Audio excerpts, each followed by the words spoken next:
Once you have your grid drawing done, we are going to leave the grid along with your drawing. So you are going to Sharpie outline anything that you see in pencil, everything. I'm going to go ahead and speed it up so that we can move to the color portion.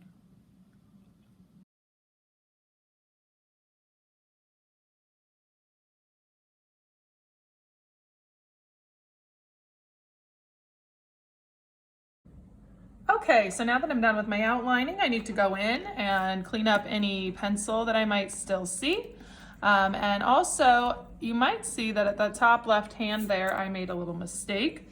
If you make a mistake, we're gonna be adding in a lot of designs to be in the Romero Britto style of artwork, that pop art look. So if you make a mistake, make it work with your artwork. That's part of being an artist, is problem solving and figuring out how you can make it work, especially when you run into little mistakes that aren't really mistakes, but opportunities to make it better or think about it.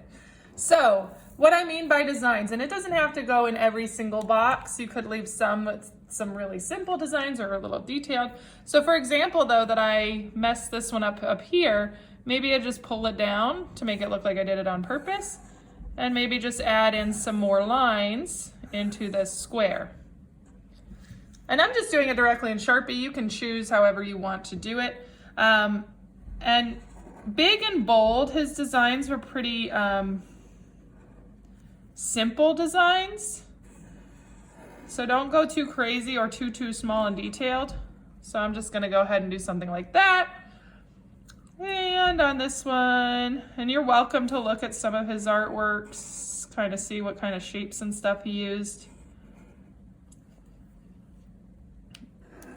You're also welcome to design one at a time and work on the color after you finish. Look, maybe I just want to do this square and I want to color it completely and then go back and figure out what I'm going to do next.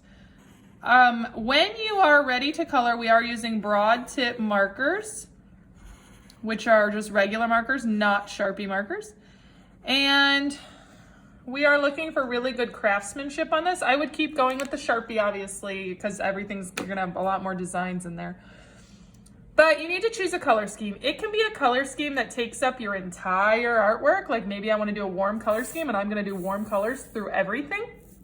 Or you could do individual boxes as color schemes.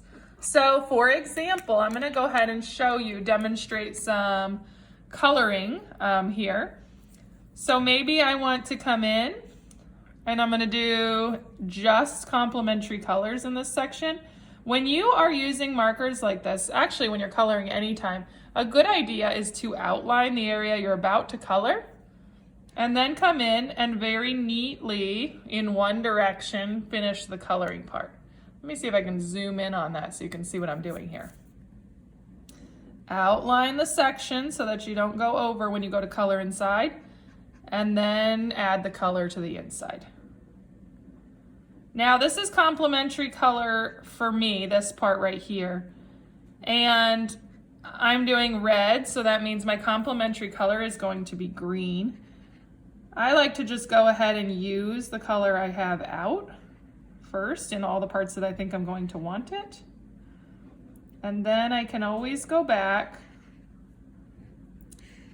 if I need to add it somewhere else later, but it's just easier than skipping back and forth between the two colors that I'm going to be using. So for example, there's my red in that section, and then it's complementary, so I'm going to use green in here. And again, I am outlining the area and then coming in very neatly and taking my time to add color to my artwork.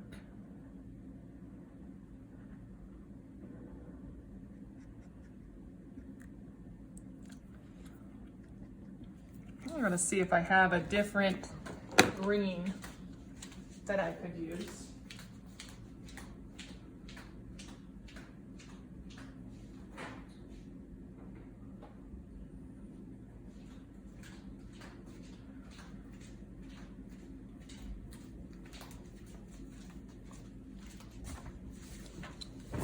had a dark green, so I'm going to use that on the inside here.